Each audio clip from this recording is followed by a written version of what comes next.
Okay,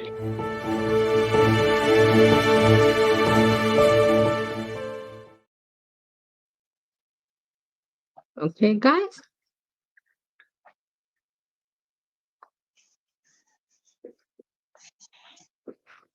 Welcome, people. Thank you for joining us today. Welcome to Qande Unplugged.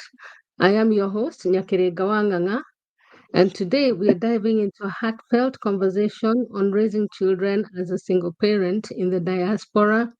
Joining me is a very good old friend, school friend called Wanja Ngugi, and together we will be sharing our personal stories, challenges, triumphs as single moms, raising children abroad, especially focusing on the experience of raising boys. We also have a very special guest today, and her name is Lucy Macharia. She is a social worker here in the UK. She will provide insight from a professional perspective. Feel free to drop in your questions in the comment section, and we'll be answering some of them at the end. So please grab your favorite drink, get very comfortable, and let's have an open and honest discussion about what it really is like to raise children as a single parent in the diaspora. So let's get started. So, ladies and gentlemen, please prepare yourselves for an exciting addition to Qande Unplugged. It is my absolute honor to introduce an incredible woman who is not only a leader in her profession, but also a beacon of compassion, dedication, and expertise. Also joining us is another one of a friend of ours, and her name is um, sorry. Her name is Lucy Macharia. I keep forgetting her name. Her name is Lucy Macharia. She's also going to join us, and we're going to delve into everything. So we're going to start with Wanja. Wanja, please tell us a little bit about you, who you are, what you do, and we'll start from there. Yeah, hello viewers.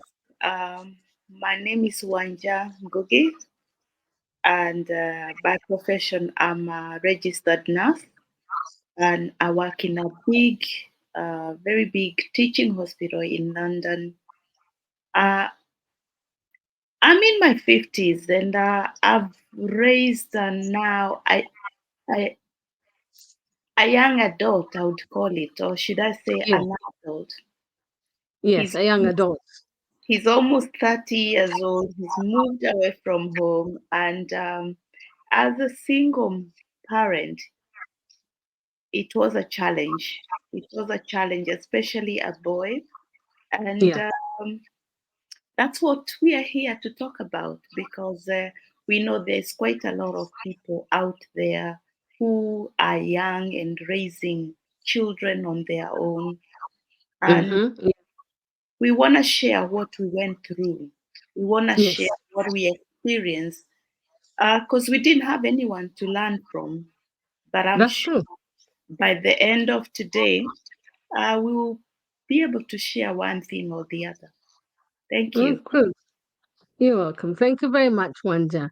Now we're going to hear from Lucy. Lucy, tell us a bit about who is Lucy and what do you do? Hello, thank you so much for the invitation. It's a great honor. So, my name is Lucy Macharia. I'm a social worker working with children and families. I've been a social worker for 18 years, and I'm also a mother of 3. In fact, my greatest learning in terms of parenting is from mothering 3 children.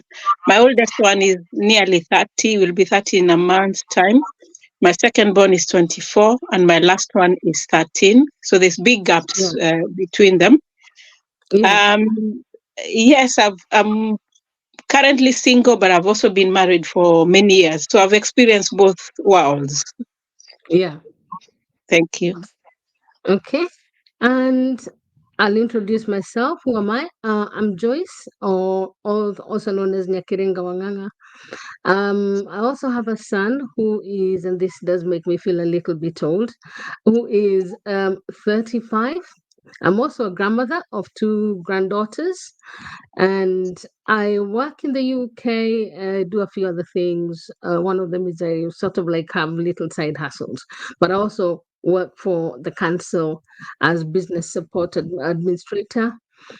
And like my friends have said, I have looked after my son by myself. I've gone through some challenges. I've had some challenges and some triumphs. I've learned from my mistakes, and we're hopefully going to help other younger people who are in our position, help them so that they can understand they're not the only ones who are going through it, and by them learning from us, it will make them easier. When we had our children, we had nobody to learn from. We were thrown in the deep end, and we had to figure everything out ourselves. And today, hopefully, when we share our experiences, the younger people can actually learn. Hopefully, we can only hope that they learn one or two things. So, and with that, we're going to start with talking a bit about how did we get to where we are, having a child. How did you feel when you found out you were pregnant, Wanja? Wow. Um, my, I would say my son was very much planned for, but Yeah, we do plan things, but they yeah, don't turn out the way we had initially thought of, because yeah, I don't think any of us planned to be single. We no, planned to be in happy relationships where we can raise children in two in a two-parent set. yeah, But one things lead to the other, yeah, and you find yourself all alone. that's true. And I don't know whether Nyakiringa, you can adjust something, because I'm echoing back. Okay, what I'll do is,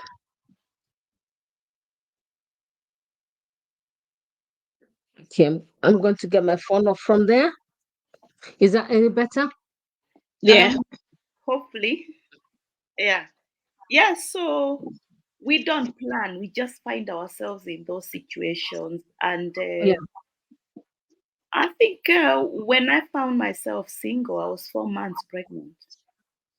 But that did not stop me from really wanting to be a mother. And yeah, picked up the mantle, and I don't think I foresee the challenges ahead, and especially uh, being being in a situation where you are alone, no yeah, family. yeah, So childcare becomes a problem, and especially when you have to juggle between a job and a child, and you're the sole provider. You're yeah, responsible of so many things. You're responsible for this one innocent, you know, person who is looking yeah, at you in everything. yeah, Mm, yeah, so yeah, that's my take. I didn't plan to be single. yeah. But that, Nobody starts life by wanting to be a single mother. yes, but that did not make me not want to be a mother. Mm, Yes. mm, He was my pride, he was my joy, he was yes. my everything. Yes. Yeah, I know the feeling. I know the feeling.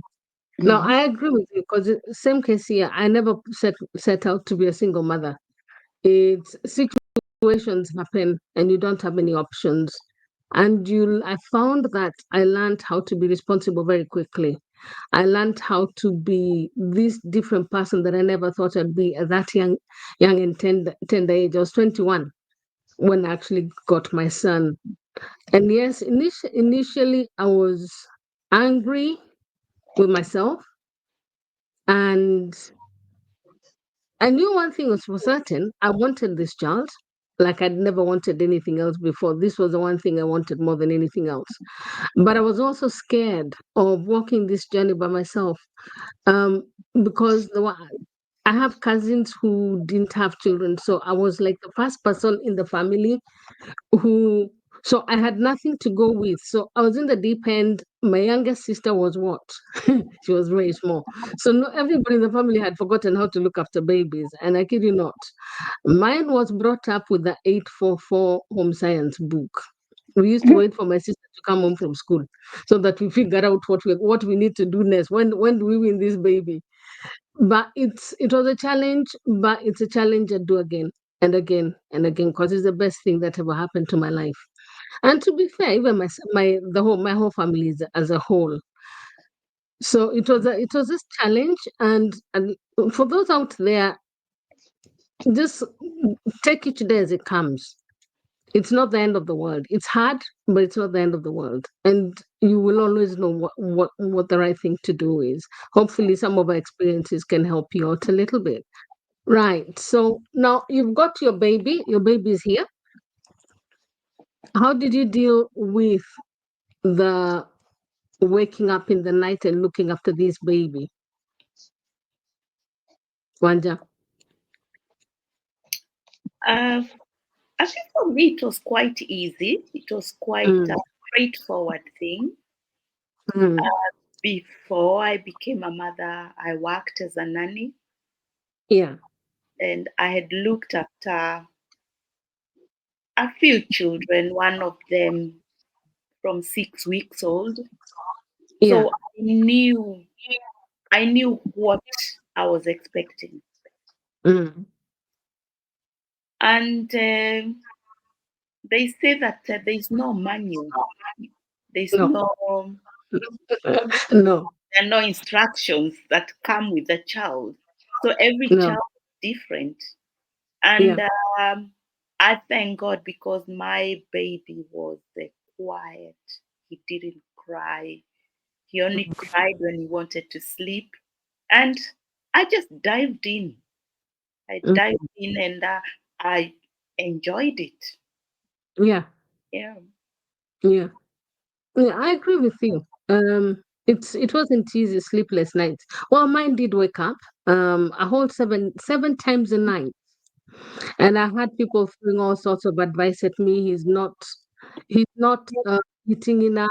I had all sorts of stories being told to me, and I knew he was eating more than enough, but he loved his food.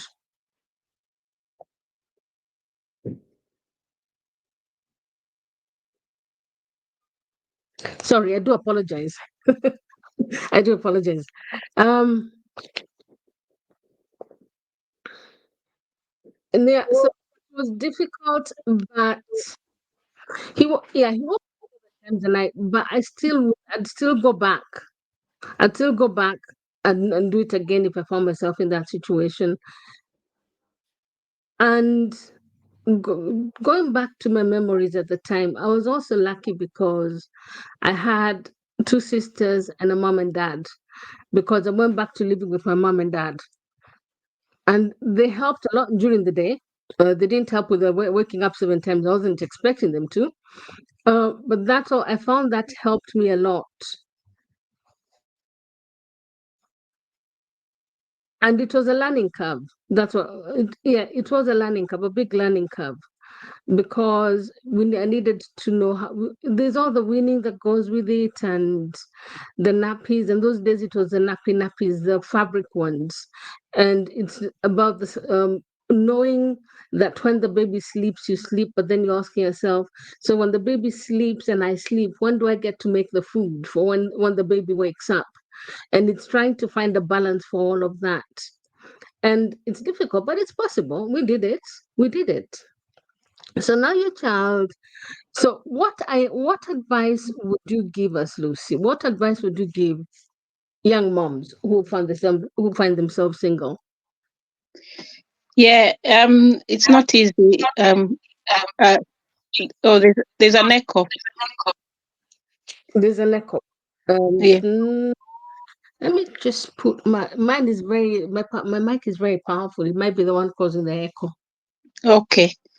Is Oh yeah, I think it stopped now. So it's Mm. not easy at all, especially if you are not prepared or hadn't planned for it. It's easier when it's planned, but it doesn't always happen like that. And Yeah. what I would say is every child, there's no child that's a mistake. No. Every child comes with a reason and a purpose and is a gift from God. And Yeah. we need to treasure and love the child as much as we can. So if Yeah. we get that right, first of all, that they are not a mistake, it's what Yeah. God has blessed us with, and we need to work with that and find ways of Mm. working it out, however Yeah. complicated or difficult it is. And what I Mm. would say is at that point, it's important to identify what you have at hand, what support is available for you at that point. You've given a good example, Nyakiringa, that you had your parents, you had your siblings, you had. It is so important that you identify the support network around you. That can be family, can be friends, it can Mm. be people in your church, it can be childminders that are available or around. What works Mm. for you and your um, whoever surrounds you, you identify it and go for it. Mm. Sometimes we struggle Mm. to ask for help, but actually, even those people would probably, some of them have been through that experience and they can relate with what you're going through and may be Mm. willing to help, and try to Mm. widen that network as much as possible. And sometimes Mm. until you find yourself in this situation, you don't realize how much you have around you That's because you true. haven't That's needed it before. Ask for help. There is nothing wrong with asking for help. It's actually a strength to be able to mm. ask for help. Mm. Also, and this may be a tricky one for some people, where is the Mm. father of this child? If they are Mm. around, available, and it's safe enough for them to be involved, even if Yeah. you're no longer together, it's Mm. for the sake of the child, find ways Yes. of working with them Yes. if it's Agree. safe for you to do so. If it's Mm. not, for whatever reason, and he has his family around or his Yeah. network as well, don't deny Mm. that child that opportunity of growing as part of an extended family. Their That's aunties, true. their uncles, their grandparents from the paternal sides are also Yeah. important part of that child's lifeline. Go for it Mm. as well. Mm. Yeah. Okay. Now, as a social worker, I've had Mm, young people finding it difficult with social workers telling them like what food to give the children, because in our culture we believe in giving mashing food, things like mm, potatoes and carrots and putting a bit of butter. mm, One particular lady had a social worker go to her house and check her drawers, and mm, told her off for cooking food for her child, and mm, was insisting that the child should have the bottled jar bought food. I mm, think I can't remember what it's called, and mm, it became a big issue for her to a point where she got a child. She had to take her child to Kenya mm. to get away from Okay. all of that. What advice would you give a younger person who's finding themselves Mm. in that Uh, situation? Yeah, I would say as in terms of food and nutrition, we social workers are not health professionals, so I don't know why they were giving that sort of advice. And I'm assuming if it's a child at that age where there's an issue around mashed food or food in jars and that, they have a health visitor. So Mm, as a young mom, I would have spoken to the health visitor, who is a specialist and expert on that line of thing, and seek advice mm, from them. And I'm mm, sure they would have supported them giving the right food as long as it was age appropriate. That's one. yeah, It was mm, good, healthy food. That's second. mm, And mm, they were following the health advice. For example, there's advice now that you don't give your child solids until they are. In my days, it used to be 4 months. It keeps shifting. Sometimes it's 6 months. So they need yeah, to get the right advice from the experts. mm, As I said, take advantage of all the support that's available for them. Use that, mm, equip themselves, and use that to the social worker to say, when I spoke to the health visitor or when I yeah, spoke to the GP, they advised me this. So this is mm, right. Also, I'm a mm, bit concerned of a social worker who's not culturally sensitive or aware. We don't all have to mm, feed our children with food from jars. We can make the same fresh food as what's in the jars without having to buy it. That's how we raise our children. She needs to be aware of that and sensitive and respect that.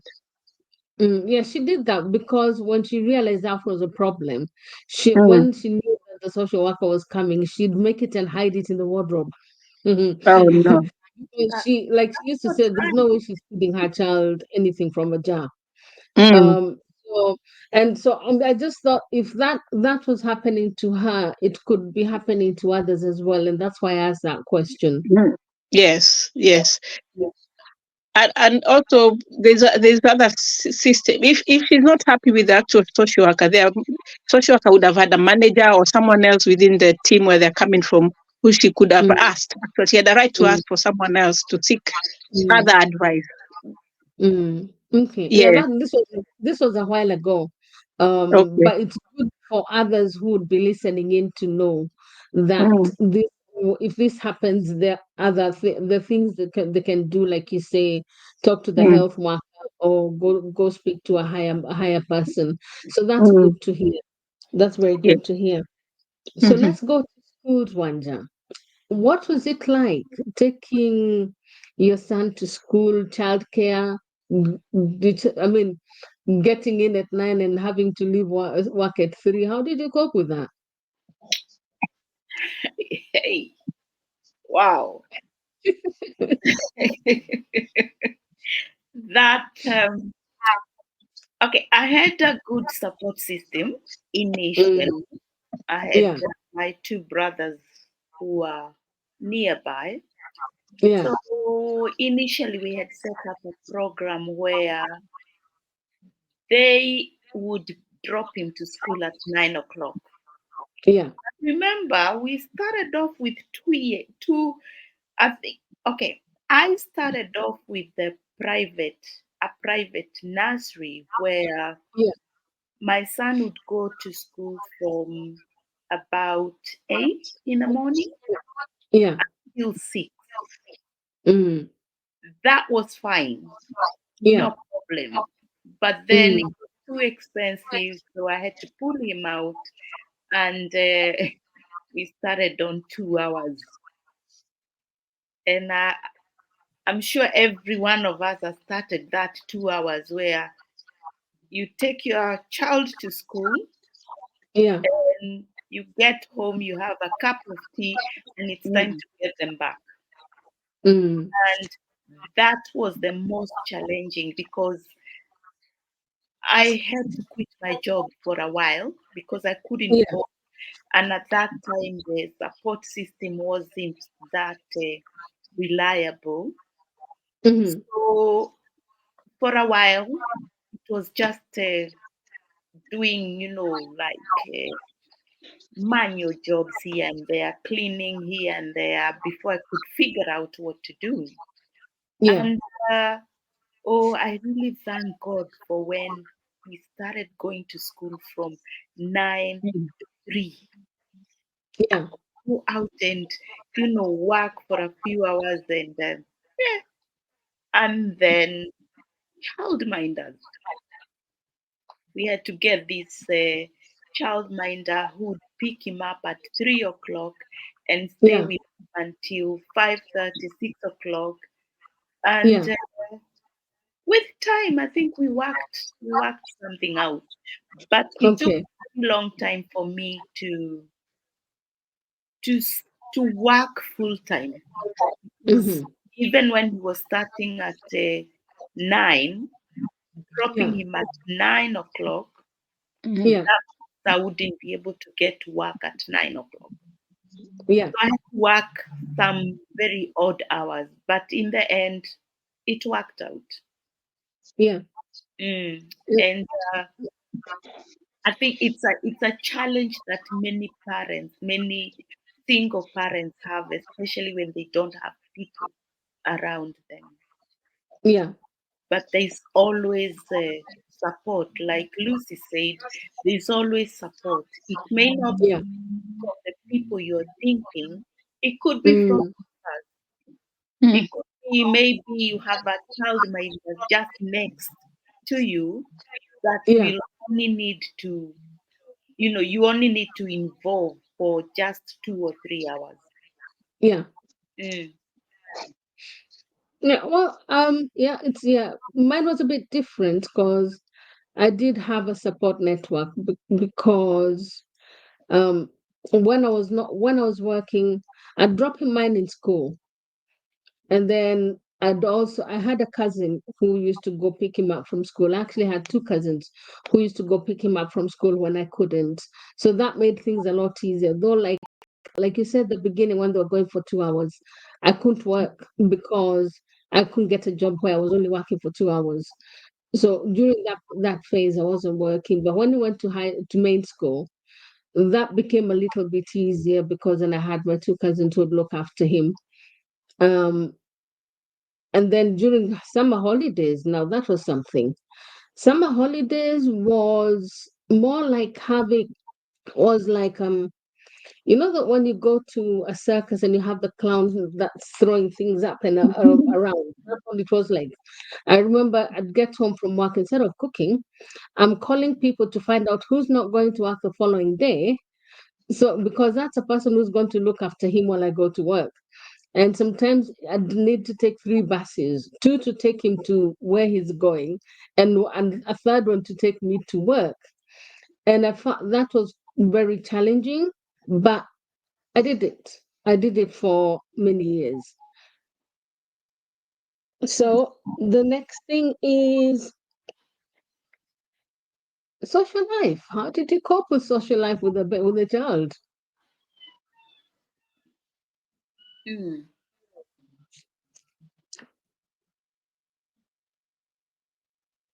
Wow. Um, support networks. Yeah. I had friends around Mhm. who, and I mean, not the issue of dropping the child to school, but like on a Friday evening where, sleepovers. Oh, thank God for sleepovers. Mm. Because I've got a friend, one particular friend who we kind of like shared this responsibility. So Yeah. it's either in my house or in her house. And Hmm. we would plan, like maybe even long in advance. Yeah. And that they still echoes. It's So we would plan in advance, and if I needed to do something, if I needed to go somewhere, if Mhm. it was necessary to have that sleepover for me or for her, we would plan that. We would work that out. And Mhm. uh, we also looked for a life whereby we would enjoy both of us, me and my son. Yeah. We go Yeah. to places like park events. Yeah. I remember there was a place somewhere in Greenwich where they would have a child disco. Yeah. Sunday afternoon after church. We'll go there, and it would be a different thing where Hmm. uh, Lucy, are you hearing the echo, or is it just me? Yeah, yeah, I'm hearing it. The echo is You uh, have two gadgets, maybe. Because I can't hear the echo from my end. because do you have two gadgets? No, they're all off. I only have one mic. Okay. Okay. Yeah, so we used to have this place where we would go, and while you are having time with your friends, Mm. the kids are having their own time. And by the time they leave there, they're really tired, they've enjoyed themselves, and you've hit two birds with one stone. Yeah. Yeah. Mm. Yeah. Yeah. No, we didn't have those things in Northwest London, but we did have. house parties, and that's what kept us going. Because a friend of mine also moved from Kenya to the UK, and she had two children. So we sort of became like a little group of single moms. So we used to enjoy house parties, and we used to also create house parties. This is our way of letting out steam, and not really missing out on on being on being human beings and on being ladies. So we found that that helped us a lot. And though it was different, because at the end of the day, I remember somebody said they remember seeing me with my son on my back going home at 3 o'clock, and my son is fast asleep. But we did that. But I do have a question for Lucy. What what would you tell a younger person? How would they balance their parental responsibilities and a life of their own? Well, if I can call it that, or having a social life of their own. Yeah, social life of their own. Sorry, before Lucy comes in, probably I'll throw in something here. Like, for example, you have your son on your back at 3 o'clock in the morning. Yes. I'm with my son in a place where he's dancing to whatever. And Yeah. initially, when we came, Mhm. the oh God, your volume, Joy, Mhm. your volume, My volume is high. it's the echo. Oh, the echo. Hmm.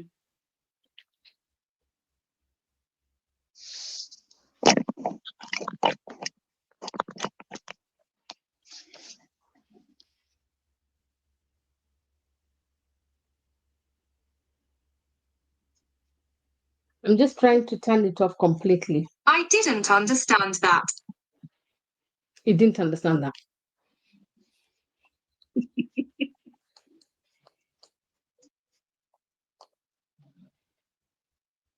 Okay. Hopefully this, yeah, oh, it's still there.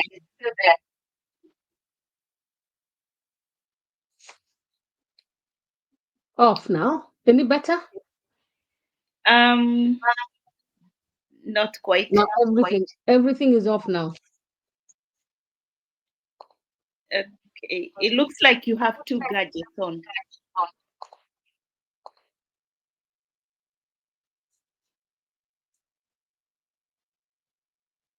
I've turned them all off. Okay. All right. And yeah, so this was something that probably we went through. And like the example you just gave, and then there's me with a child probably in a place where, although it was created for children, there was a Yeah. time limit. Mm. After 9 Yeah. o'clock, we all had to leave. But then Yeah. that's probably when you really want to have this linking up with friends and what have you. And Yeah. we were very much warned about social workers Mm. being on the wrong side of social workers. You don't want to be seen or reported with Yeah. a child on your back at 3 o'clock. Yeah. You don't want to be seen in such a gathering at night after 9 o'clock. Okay. Do you get it? It's like, Yeah. so Yeah. we got to have this fear Yeah. fear of social workers, Mm. fear of being seen. Yeah. And I don't know whether was this a myth or was this actually happening. This is for Lucy. Smiling. Yeah, good question. For those of us who came here in the 90s, where we were all arriving around the same time, nobody knew anything, but we were all also experts of everything. There was also a lot of scaremongering going on about immigration, about social services, about this. Now, there was some truth in it, but a lot of it was, in Kikuyu, there's a term for it of selling fear to each other. Yeah. Right. If it's a one-off situation where you are seen at 3 a.m. with your child going home, I think that's a very different case from where you come home every night at 3 a.m. with a child on your back. Oh, yeah. Also, if you are in a place with a child at 3 a.m., if it's someone's house where the party is, the child is safe in that house, whatever time it is, Yeah. if you're there with them. So it really depends on the actual circumstances of each individual case. But we live in a lot of fear then. Yeah, we did. Everything was, when you had children, everything was social services, this social services, that. Some of it not factual, I must say. Yeah. Mm. Yeah, I came in the early 90s, so we didn't really have that fear of social workers. The ones quite there, because like we didn't have one. My son was 3.5 when we came, so we didn't have about that fear of social workers. But some of my friends who came after are the ones who tell us about their stories and encounters with social workers. A lady actually had the neighbor call a social worker on them, and she was threatened because one of the child was crying very loudly. And all because the child wanted another piece of cake and the mother was saying no. So we were lucky we didn't have a social worker. Well, they were there, but I don't think they were that big on people as such. No, for me, those are stories I had later. Again, if a neighbor is calling a social worker because a child's crying loudly, as a social worker, the question I would ask is, has this ever happened again? Is this a one-off thing? Or do they cry every night? And what times are they crying? How long? Is there a pattern here? What's going on? So I wouldn't just go by one phone call. There would be more to it for them to intervene, to get involved. Yeah, there will have been. There will have been more to it. Yeah. She kept her children though. She did keep her children, but she was very careful. She was very careful because she used to tell them, if you cry, I'll take you back to Kenya. And they crying. And her problem was solved that way. Yes. So I was now saying moving on. I had a one-time encounter Yeah. with social services. Yeah.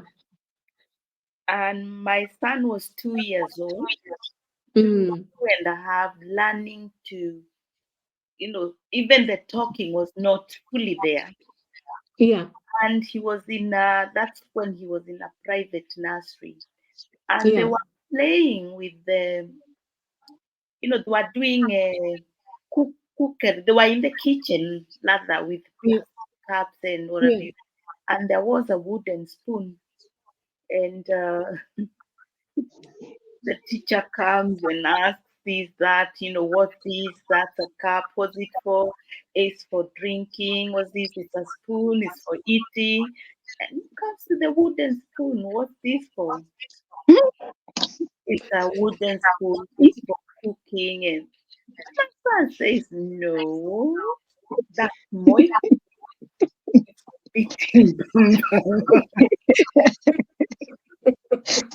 Oh dear.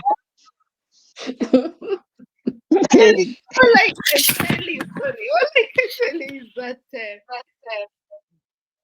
that became a big issue. By the time I picked him up, there were reports being filled. The my child is saying ABCD. And is this child normally beaten with moiko? And it did end up in a police station. Wow. Yes, it did. And by the time I got there, my brother was there. I wasn't allowed to be anywhere near this child until they established whether I was actually beating him. Wow. Okay. At 2.5, he doesn't know how to lie. So No. there's got to be some truth in it. Yeah. And it was like a 3-4 hour interrogation. Yeah. And we were settled. That was scary. So Yeah. this affects maybe the way we discipline our children, Yeah. because sometimes we parents seem to be the problem, not the child. Yeah. We want to bring our children up the way we grew up. We want to Yes. punish them the way we were punished, but we don't realize that this is a different world. This is theirs. This is their time, and we Yeah. don't have to bring back how we lived, or how we were treated, how we were disciplined. We have to look for different ways of disciplining them. Yeah. Yes, yeah. And that's my take on that one. Well, it's true. I've had many cases of the moiko, and many parents ending up being interrogated. I've had many cases of that. Fortunately, I think I escaped that one, but I've had some chilling stories about a moiko. So I have a question. How do we balance maintaining our culture and heritage while integrating into the local society? Wanja, how do you do that? Ew. Okay,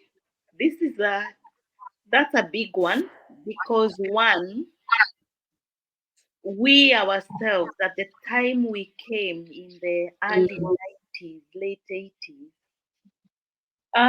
we still had this colonized mind Yes. where everything Western was the best. Yeah. I came at a time where I don't think I knew many Kikuyu songs. Many songs, or even the practice. I came at a time where, I really looked forward to, you ask for the asking, Yes. that kind of thing, yeah. Yeah. And now you Music. found yourself here, and you don't even know whether you would want to instill some of, cultural whatever to your child. You're like, Yeah. what is the benefit? But as time goes by, you realize it is important. And one of the things that I did myself in the Yeah. first 3 years of my son's life was Yeah. to avoid speaking English in the house. Mm-hmm. Mm. So for a while, he knew the difference. He knew that Yeah. he could speak English in school. He could Yeah. speak English with his friends outside. But once Mm. he got in, Yeah. to be Kikuyu, although he was struggling, but Yeah. he was trying. Yeah. I remember funny instances like me telling him to, for example, bring me a cup, Yeah. or take this cup to the sink, and he Yeah. would take the cup, and he would stand right in front of me, and he would say, "It's not Kikobe." I would say it in Kikuyu. I would say, "Tora Kikobe ke sink," and he would Yeah. look at me and he would say, "It's not Kikobe, Mm. cup." Mm. And it got to a point where I had to leave him for a while, and all the efforts of the Kikuyu, became a thing of the Mm. past. And it's not Mm. actually him that got frustrated. It was me, because all the effort had vanished. But in terms, of, we go through this with many children of that age, where in the early years they resonate with where their mother is saying they come from, or the practices and all that. So my son was a Kikuyu, and then as time went by, he became English. Then he became British. Then he became a Kikuyu again before he became Kenyan. I don't know whether that makes sense. So it's like it was a stage. It was a a staged thing. Yeah. And every stage came with what he was learning, what he was hearing. So I think in most cases, teaching our children, it's because we are not consistent. We, the parents, if we are consistent, then they will pick up. Even if they don't get to fully get there, they will have something that they can hold on to. Right. Before Lucy goes, because Lucy's going to leave us, we'll ask her one final question. Is that okay, Lucy? Yeah. Right. How would we balance maintaining our cultural heritage while integrating into the local society? What would be the best, in your view, way of doing that? As parents, we have a duty and responsibility in ensuring that our children are growing up knowing their culture, their heritage, even if they were born in Britain, even if they are growing in Britain. We have that responsibility. And one of the things, as Wanja has mentioned, is language. That's very important. We speak to them in Swahili, in Kikuyu, in Kiluya, in Kikamba, whatever language you speak. Even when they respond to you back in English, you stick to your language. Even when they reach a stage where they don't respond back, they keep on understanding. That's the important thing. I did that with with all my children, actually, but with my firstborn, I found that because at the time she was the only one, and me and the dad would speak to her in Kikuyu. Her first language was actually Kikuyu, and she used to speak and understand everything. And then she started going to nursery. Within a week of coming home from nursery, she started mixing words, which she didn't do before. Within 2 weeks, there was more English words than Kikuyu words. In a month's time, the Kikuyu was gone. She was just responding in English. But we carried on. And up to this day, she's nearly 30. She understands everything in Kikuyu. We did the same when the second born came. But the problem we had when the second born started speaking, they would speak English with each other. So English now came into the home rather than where the home was just Kikuyu. The other thing we did, and Wanja, I don't know that you can remember this, we used to teach Swahili classes in Charlton. So we would bring all our children together from East Africa, actually, but mostly Kenya. And we would seek funding from the local authorities that we worked with. And we had Swahili classes every Saturday morning. And that really helped then. And we still have others who are doing the Swahili classes now, and that's really helpful. The other thing, if you're in a position to, make sure you take your children on holiday to Kenya or wherever we come from in Africa every now and then, every 2 years at least. The mistake we make, we travel to Kenya alone and leave them here. We are always traveling, but we don't take them with us. They need to grow up with a connection with that country. Because when they're in school, they are seen as black, as foreigners. And then when they go to Kenya, they also seen there as foreigners because they can't relate to the people there, they can't speak the language there. So our kids are having identity issues and crisis. So we need to make sure that we are taking them to Kenya and they're growing up knowing their aunties, their uncles. When we take them to Kenya, we don't go and stay in Serena Hotel. Let them go and sleep in Gashie. Let them sleep in Nyahururu. Let them sleep in Karatina. Let them know where they come from, what life is about, so they can identify with it. They can be proudly African. And there's a lot now within our communities, within our society that's available in terms of promoting culture and heritage. Let's make use of it. And the government does support that. It does fund such initiatives. Yeah. Very important. Oh, brilliant! That's good. Right. For me, it's my story is very much like Wanja's because when I came, my son used to speak three languages, three and a half. He used to Mm. speak English, Gikuyu, and Swahili very well. Mm. And then he went to school, and after a week, I was called into school. And in my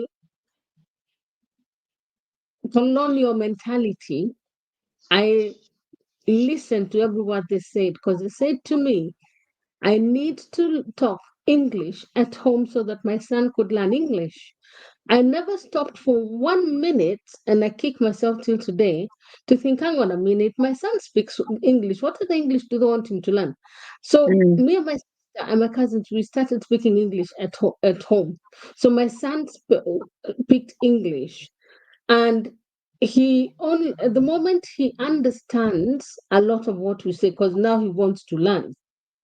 And I'm now finding myself, I'm a teacher now. I have for 6 students who are learning Gikuyu. My son, Mm. his wife, and their 2 daughters, and my Mm. niece and my brother-in-law. But if I had actually stuck to my guns and believed in myself, my son would be speaking Kikuyu today. Mm. And that's a message we'd like to send to the other younger people. Mm. Children pick languages very easy. So Mm. speaking the mother tongue at home is good for them because when they Mm. go out there, they'll pick up English like that. Definitely. Mm.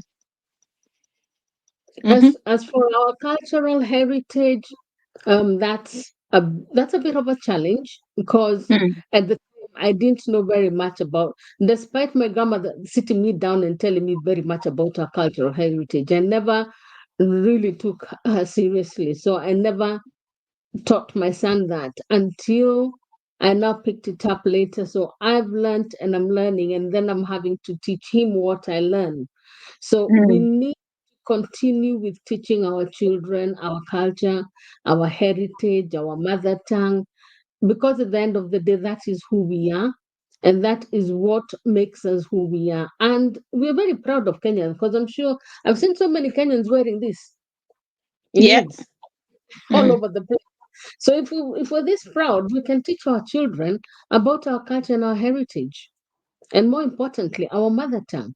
Like Mzee Ngugi, Professor Ngugi wa Thiong'o says, a true somebody who's good with language should speak their mother tongue first. Once Mm. you've learned your mother tongue, then you can speak every other language in the world. Mm.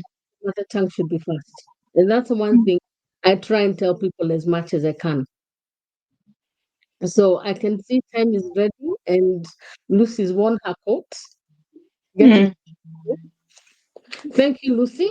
Thank you for your time. We know you are a very, very busy person. We are honored that you Mm. can spend this time with us, and hopefully we'll see you again when we've got a bit more time. And where you're going, be blessed, and we'll see you soon. Thank you so much for the invitation. I feel honored and I'm happy to come back again when the time comes. Thank you so Thank you much. so much. Thank you for Okay. gracing us with Bye. your Thank company. you so Bye much. bye. Bye bye. Right. So Wanda, it's back to us now. Any question you want to ask? Um, wow. I don't know, really. Let me see. Do I have a question for you? Yes, I'm sure you do. You always do. I do. I think for now, one of the things as a single parent Hmm. would be how you handled being everything in one. Yeah, How because has when you are a single parent, especially uh, to one child, yeah, you are the friend, you're the sister, yes, you're the brother, You are, the playmate, Yeah. and at the same time you have to be the mother. So one minute you're playing, you're jumping up and down, you're probably playing, a pillow Mhm. fight, what have you. Yeah. Next minute you're punishing. Mm. How did you deal with that? Right. That is difficult because it's a gray line of where does being a friend start and where does being a mother start. And over the years, sometimes you get it right, sometimes you get it wrong. And unfortunately, like we said, parenting doesn't come with a manual. Many times you get it so wrong.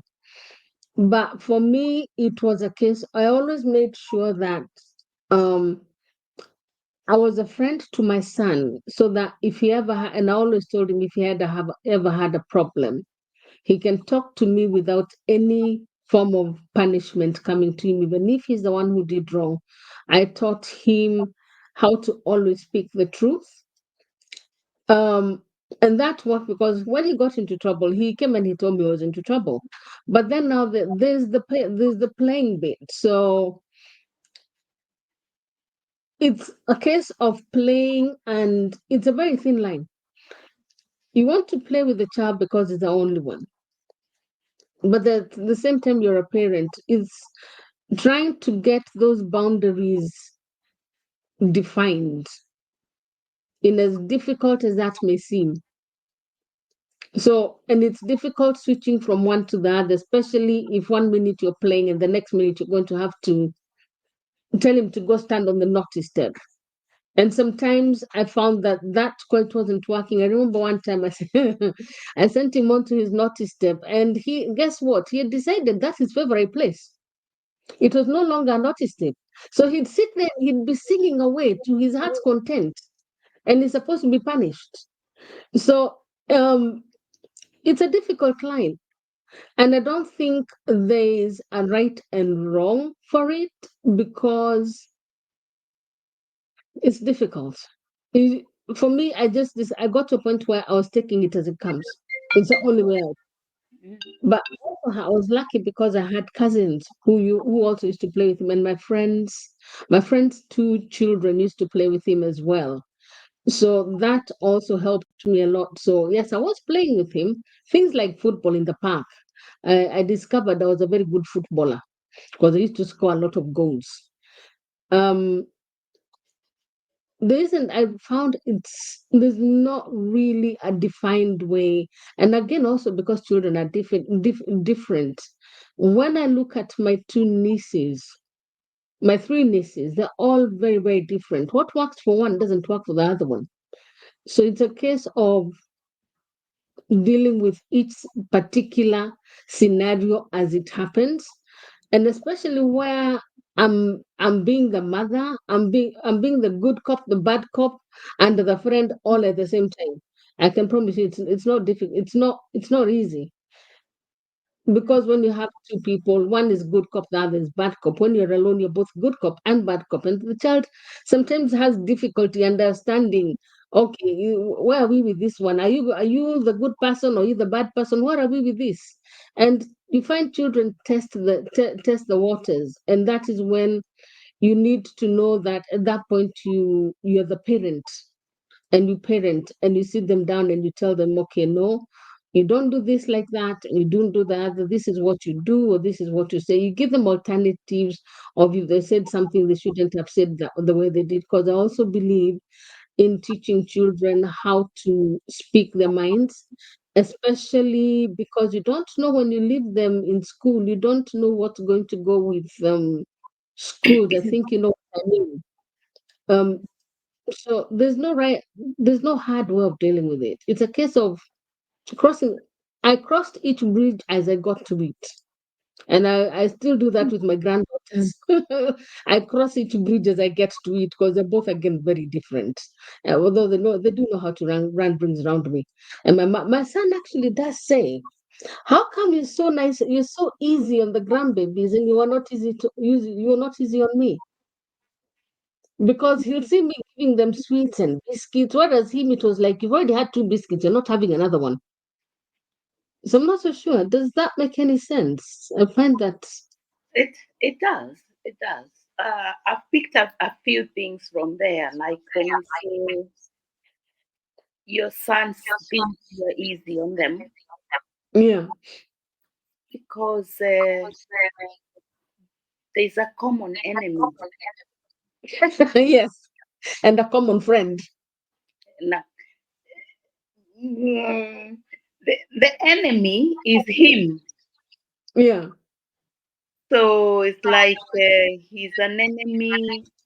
The children can't get away with a lot of things. Yeah. And likewise, you're also probably looking at your past Yeah. experience with him, and you're thinking, I need to do some things right now. Yeah. Mm. For me, I think we had a day once. I think it would be like once every 2 weeks or once every month, where my son was allowed to say anything, Mm-hmm. get punished. That Okay. was his way of getting it out, because Yeah. he knew that whatever he said, he wouldn't be punished at all. Yeah. And we would sit down. It was our boardroom. The dining table was the boardroom, and he would lay Mm-hmm.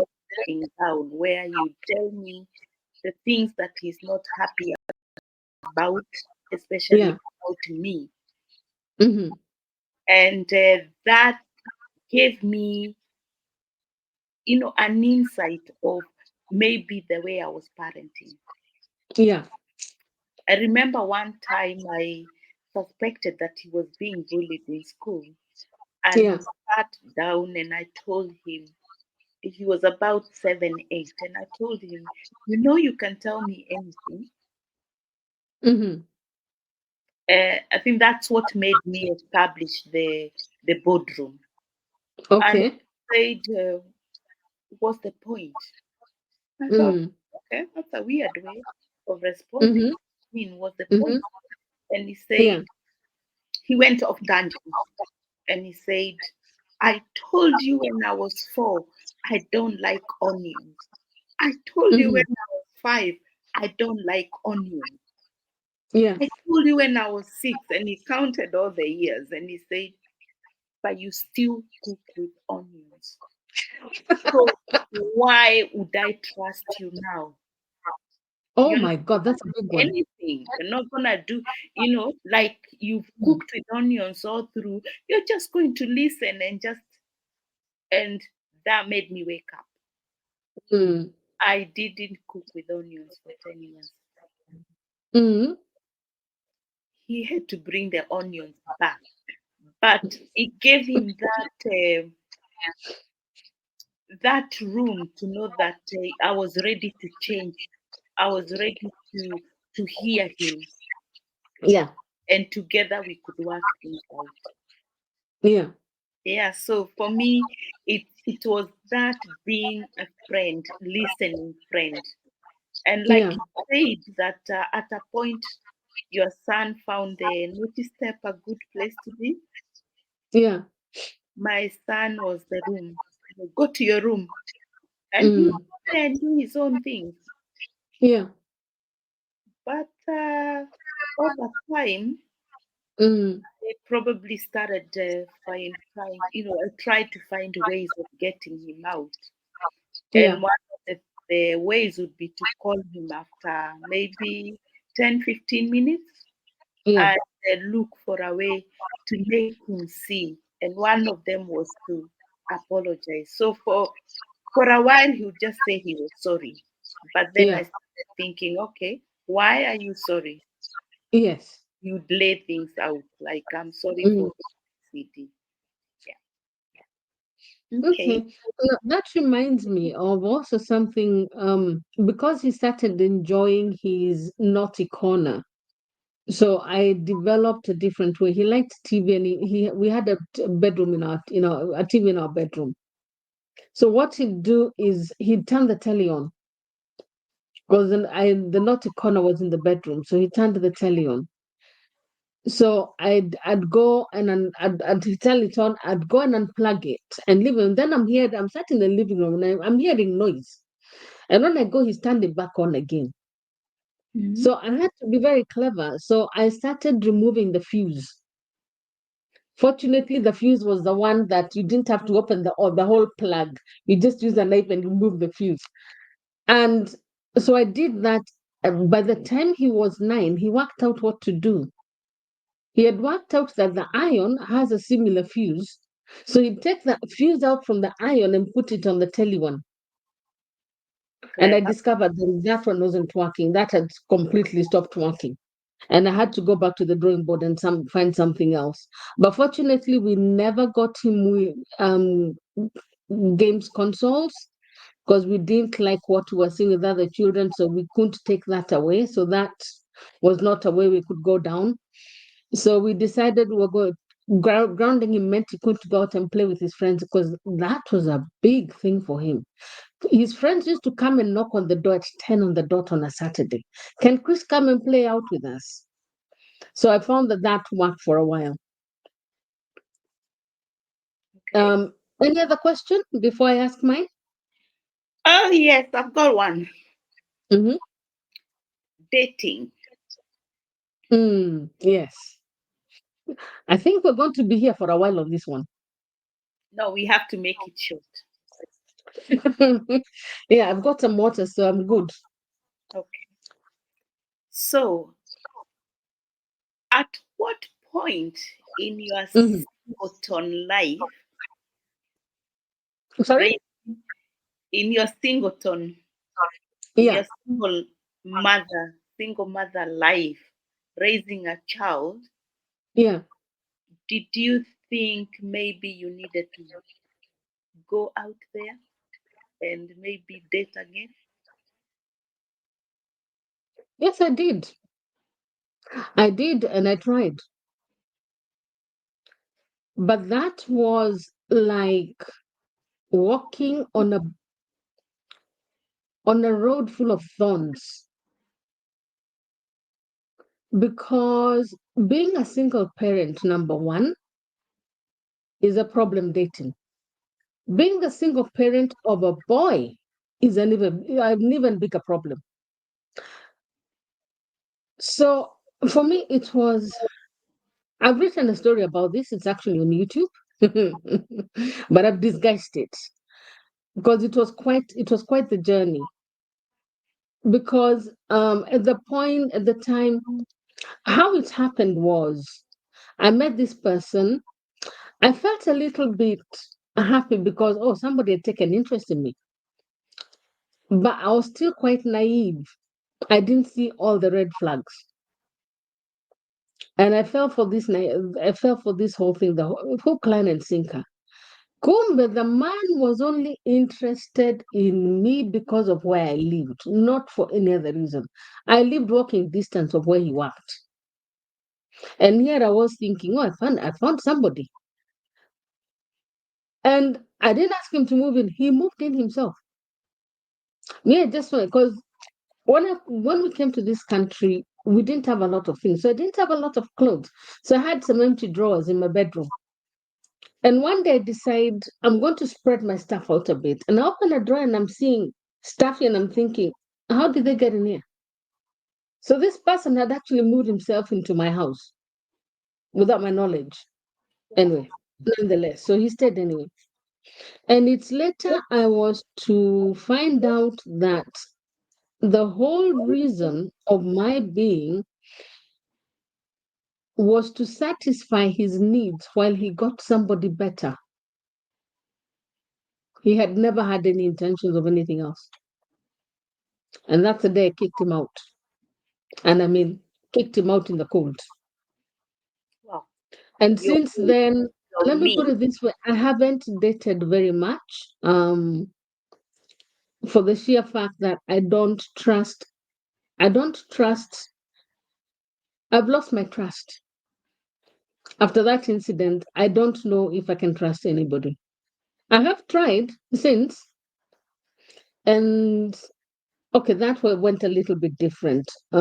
This person had actually seen that my use for this person was to look after him when he was having his surgery, and then after that, I was of absolute no use to this person. So I haven't really dated because I believe I have trust issues, which I'm quite happy with, by the way. I love my trust issues because some of the stories I hear women saying they're crying, I'm like, thank God for that. How has your dating life been? Um, wow. I think one of the things I'm gonna relate to this was as single mothers Mm. kind of become easy targets. Yes. Because you're supposed to feel honored that they've actually looked at you. Yeah, that's the thing. It's like one who would want you have a Yeah. child. Then two, Mm. you have you already have a roof Yeah. over your head. Yeah. You you will go out there and buy your groceries, buy whatever Mm. to fill up Yeah. because you're not depending on anyone. Yes. And I don't know. For me, I've found that as long as my son was younger, Yeah. before he actually went to secondary school or even maybe shortly after that, Yeah. um, there are instances that now I look back and think, okay, mm, I was there, I was easily targeted, and it Mm. didn't work out like you say. There's always maybe a motive, or if there is no motive, then Mm. people quickly realize, oh, okay, I can't cope with this one because there's a child. Mm. Yeah. Mm. Mm. Mm, yes.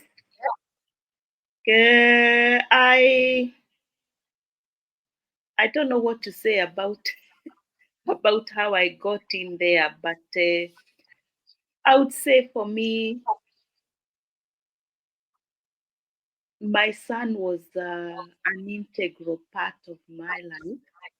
Yeah. And before deciding on anyone coming in, Mm.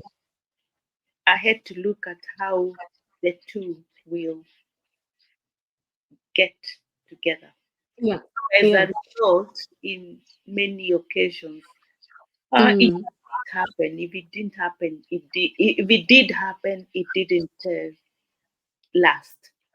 Yeah. Yeah. Yeah. Okay. I find One for last me, question. dating, I found it too emotionally draining for the sheer fact that I didn't know what this person really felt like. I didn't know whether I'm just convenience or some piece of meat. And I learned very, very, very early that I'm happy by myself. So most of my life, I haven't actually dated. I have not dated very much. And I'm happy I haven't dated very much because I haven't cried very much, even with the last one, I didn't cry. But it's for single mothers, I feel it's a little bit unfair for them. They did not ask to be single mothers, they found themselves in a situation, and these situations are different. Um, some people, maybe the mother was in an abusive relationship and she chose to be alive and happy than stay in an abusive relationship. Now that's different. Or some of the single moms, the men just said they don't want to be involved. It's as simple as that. The only thing I say is, as a single mother, you don't have time to sit down and dwell on stuff. You've got a child to look after. But we also need to look after our mental health. We need to get over the anger because I was angry. at being left alone. I was very angry. We need to get over that and accept that things have happened, and what you have is a gift. Get on with it. Yeah. Because if you don't, it tears you apart from the inside. Sure. And it takes it takes years, decades for somebody who's the father of the child decided, I don't want to be a part of that child's life. It takes a long time for that woman to heal. And people need to stop putting all single mothers in the same pigeonhole, because situations are different.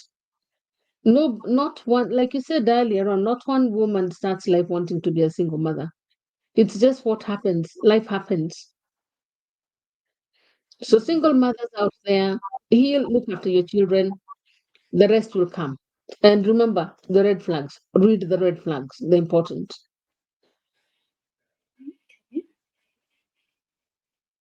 How much time do we have? Because I have is it one or two questions, and then that's Yeah, ask your questions because I think we've covered quite a lot. Mm. We've still got a few more. We could be here for another 3 hours, but ask your two. We've covered the main. Okay. So I don't know which one to go for first, Any will do. because I've got two, and one of them is around um, fathers Yeah. isolating, because we tend to isolate the fathers, and Yes. the other one is around church. Yes. So what? Let's look at the isolating The the fathers. fathers and Yeah. isolating the fathers' families, because I Yes. think this is a big problem we Mm. have, especially when you find yourself single. Yeah. You carry a lot of anger, bitterness, Yeah. unresolved issues, and all Yeah. that, and you Yes. you use that Mm. to deny that child Mm. that relationship with the father, Mm. the Yeah. relationship with the father's family. Yes. And how can we deal with this? Because it's still going on. Right. For me, my situation is different. So I'll first tackle mine because mine is what I know very well. My situation is different because even though I ended up looking after our son alone, out of that anger, I left the country with my son. I wasn't running away or denying them. I just needed to get out of the country for my own headspace. And also because I wanted to study as well while I was at it. Now, at the time, if you'd asked me this question, I would have given you a different answer. But things have changed because I've now come to learn the truth of what really happened. So even though I was abandoned, I was not abandoned, but I didn't find that out until 20 years later. Mm. The father did come back to look for us or him, but we weren't there. So everything I went through was because of that initial gut reaction of, I need to leave. So I cannot say I wouldn't say I blame him 100%, because if I had stayed, the story would have been different today. But then I didn't know that, so I did what I thought was best for both of us. And since then, um, he has had a relationship with his grandfather from the other side. In fact, they're so close. They are so close, and they're a picture. He's met a few of his uncles, and I'd say they get along. He's met his dad a few times ever since. So my situation is different now. That's why I say if you had asked me that question at the time, the answer would have been different. The answer now is different because I know what's happened after that. But speaking from maybe a few of my friends' experiences, like you say, that anger is the driving force of what happens. You feel rejected, abandoned. Cases of rejection and abandonment are a big one. And out of anger, women cut everybody out from the other side of the family. Though now that I know that, I've learned, and what I tell the younger people I find is, yes, you're angry. By the end of the day, the father played a 50% role in this child.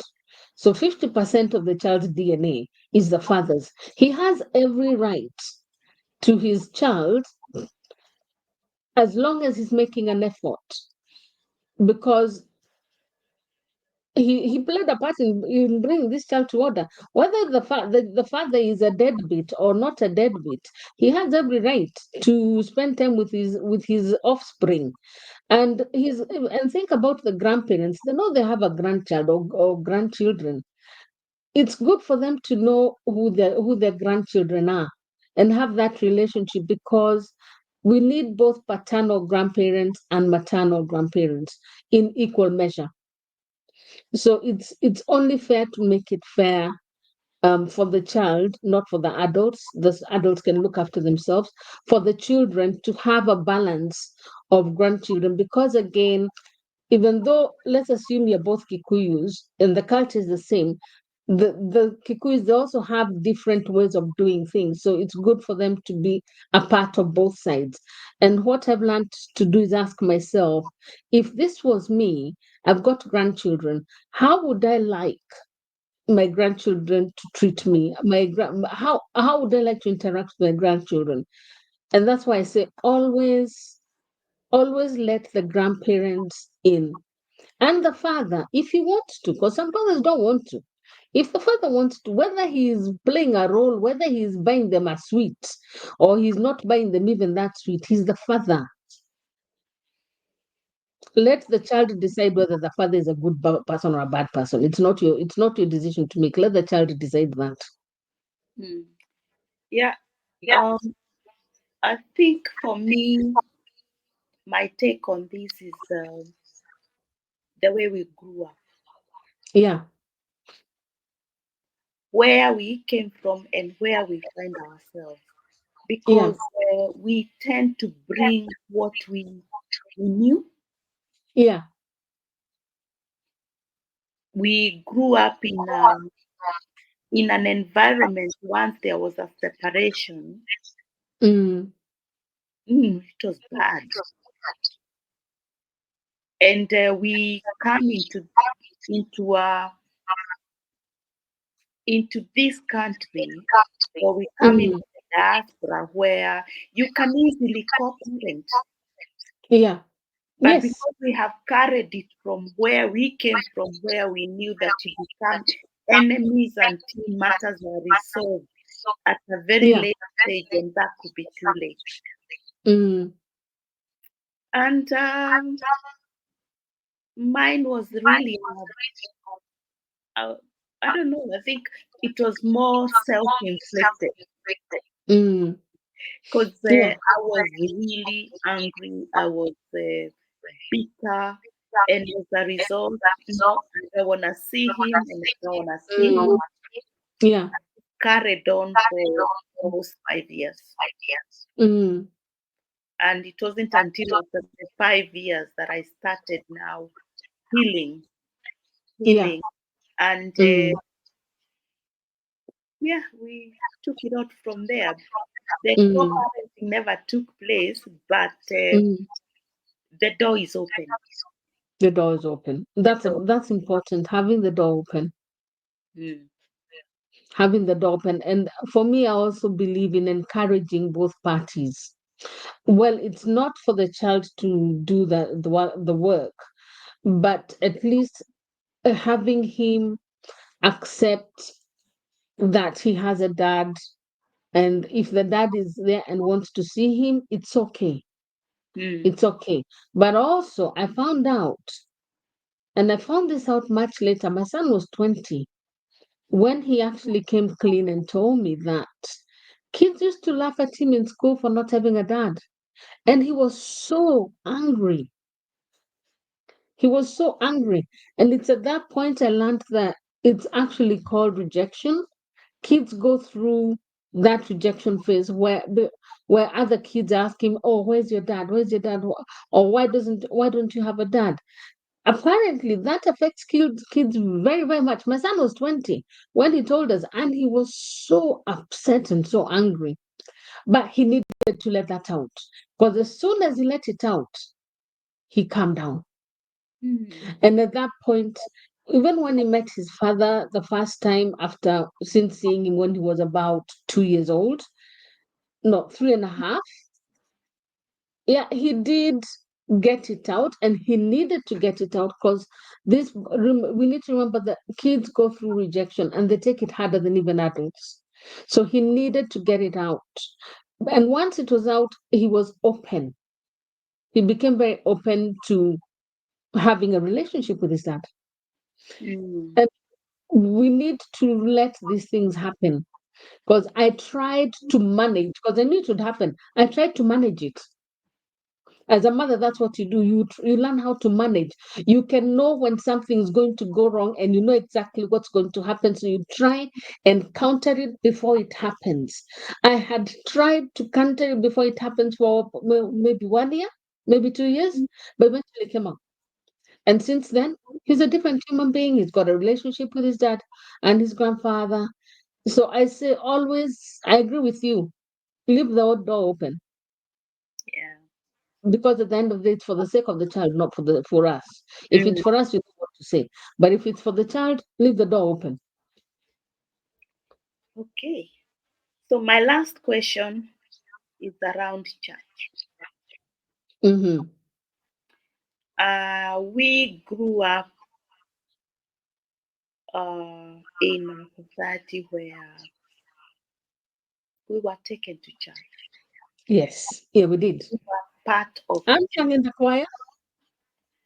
Oh yeah, we did it all. Yeah. I was a Sunday school teacher. I joined Mm, youth, and I was quite involved in one way or the other. yeah. And you want your child probably to have that. And I think Yeah. this is the thing we want, because it was a good life Mm, for us. We want our children to experience that life as well.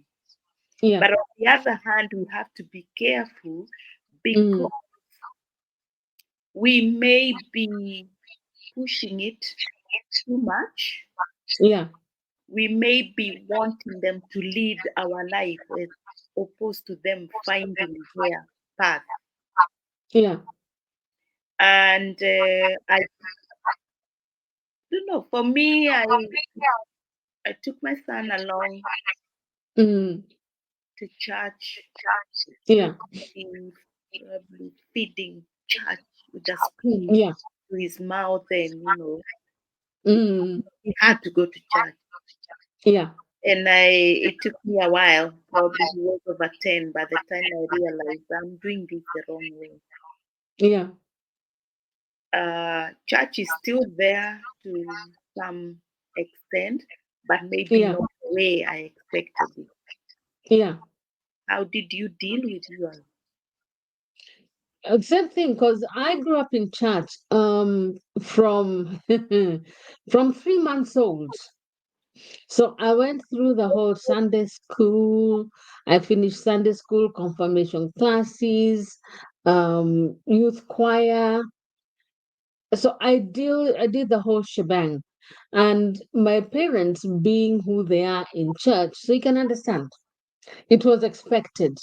So when my son grew up in Kenya, when he was born, So he grew up going to Sunday school, even though he was a naughty boy. He used to run away from Sunday school and go and sit on my mother's lap in church. And then when there's a man who used to pray and he'd say in Kikuyu, Shosho, this man is praying for too long. And then he'd go back to Sunday school running. So we grew up in church. He grew up in church as well. When we came here, I come from the Presbyterian church. The shock I found was there wasn't a Presbyterian church in England. I couldn't find one anywhere. I actually went and I did research. I think I found one in somewhere, I can't remember, some remote place. So we became what you call church tourists, where you go from one church to another church to another church, just finding one where you feel a little bit comfortable. So we became church tourists. And then it got to a point shopping. where even that stopped. But so it was about 3 years after it stopped, and then I went back to church, but I went to Pentecostal. My son rejected it, like you will not believe. He rejected the whole Pentecostal experience. He still does. Though he softened because he's found a different, he's gone sort of like going back, but the one he's found it's Pentecostal. Though I've been there, it's more, I find it's like a cross between Pentecostal and Baptist, and he seems to be okay with that one. So I can't complain. And his kids go to Sunday school as well. So it's important to, there's nothing wrong with going to church. It's made us who we are today. And I encourage other people to do that. But be consistent. Don't be like me where you stop. Just be consistent. Keep going. And let the child at least give the, this is what my mother says. Give the child the basic. When they get to 18, they can either choose to stay or leave. But at least give them the basic so that they know that the decision they are making is an informed decision. Okay. Mm, Do you want mhm. me to give you one last one? Yes, yeah, throw it at me. Okay. Dreams and aspirations. Oh, that's a good one. Mm-hmm. That's a very good one. You said Um, that when you left home, you came to study. yeah, So you had dreams. yes. When you had your son, Mm, you were doing something, mm, working towards your dreams. yeah, Was that affected? yes, Was it it was. affected in a way that maybe in a small way where you are able to pick up easily, or was it affected for good?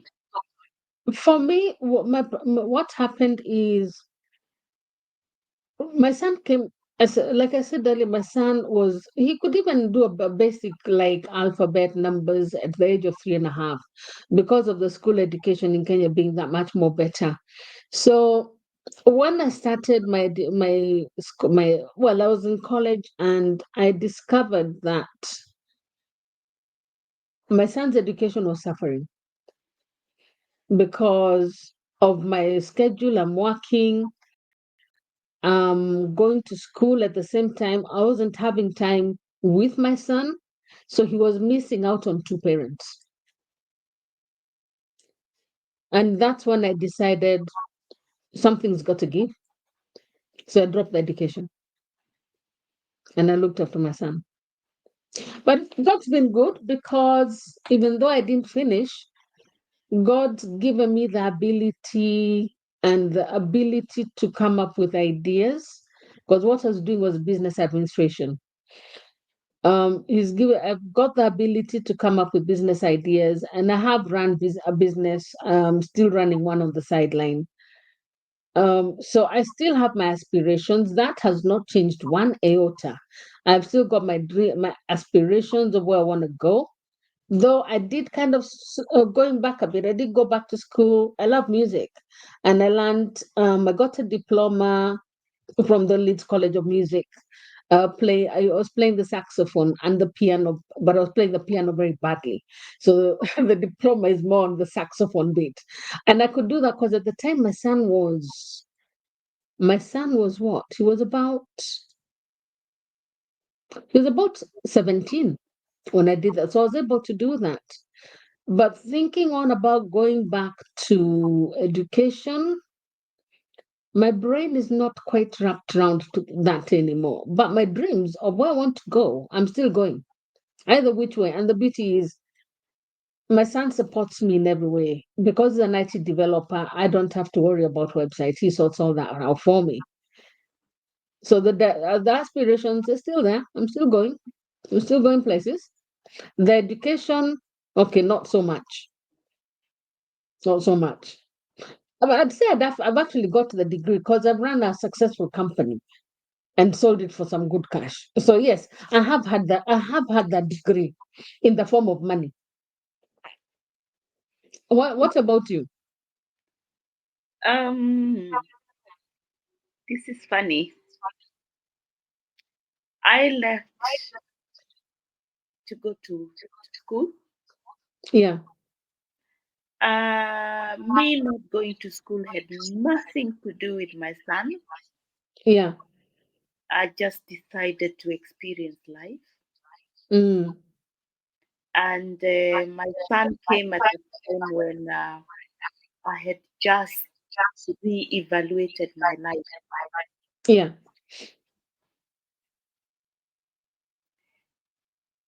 My dreams, Mm, especially the dreams I thought I would achieve through education, yeah. they were quite affected because I didn't get to graduate. I didn't get Mm, to finish my university degree yeah. till when my son was quite big. Yeah. That to me was maybe an inspiration to him, Yeah. because when I'm doing my assignments, when I'm doing my coursework, Yeah. studying, we are doing it together. Yeah. Like you say, at one point, my son also started doing my IT bits. Oh yes. I have a Those are the best he'll gifts. be the one supporting me. When Yeah. I'm talking about homework, he's talking about his homework. Yeah. Well, let me see some of the things that I've done. Yeah. I've done well in my 50s Yeah. after maybe my son having finished uni. So, Yeah. yeah, And we're still going. We're still going. It doesn't end. no, it doesn't. It doesn't end. We brought up boys, and I believe we've done a good job. Hmm. And we're here to show support to those going through it now, because there's so many ladies going through it now, both here in the UK and in Hmm. Kenya. Yeah, that's And true. we're here to show them that if we can do it, they too can do it. Yeah. And if anybody listening has any questions and would like us to help them with some answers, you can always, I'll put the details in the description box below. So you can always ask us how we've dealt with whatever scenario. Anything you want to know, me and Wanja are quite happy to answer. So feel free and ask any questions, whether you're watching from Kenya or from the US or from the UK or wherever you're watching from. If you have any question, please feel free to ask us. Any more?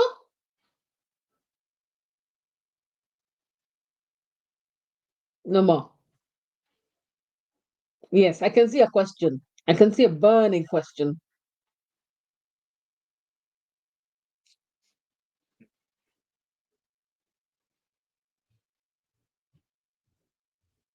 Are you still there? To me, Yeah.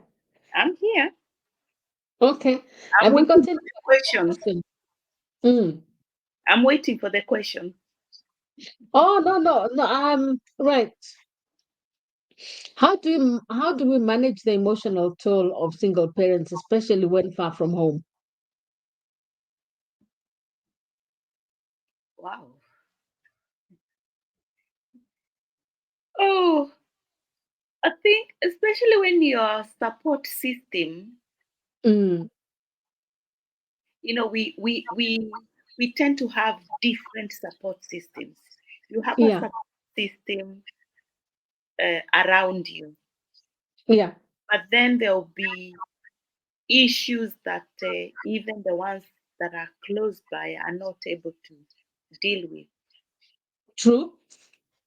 In the early stages, my mom was my anchor. Yeah. I spent a lot of time on the phone. Remember when we used to put in the coins? Coins, call box. Oh, yes. Yes, Stinking, smelly call boxes. I remember those horrible things. yes.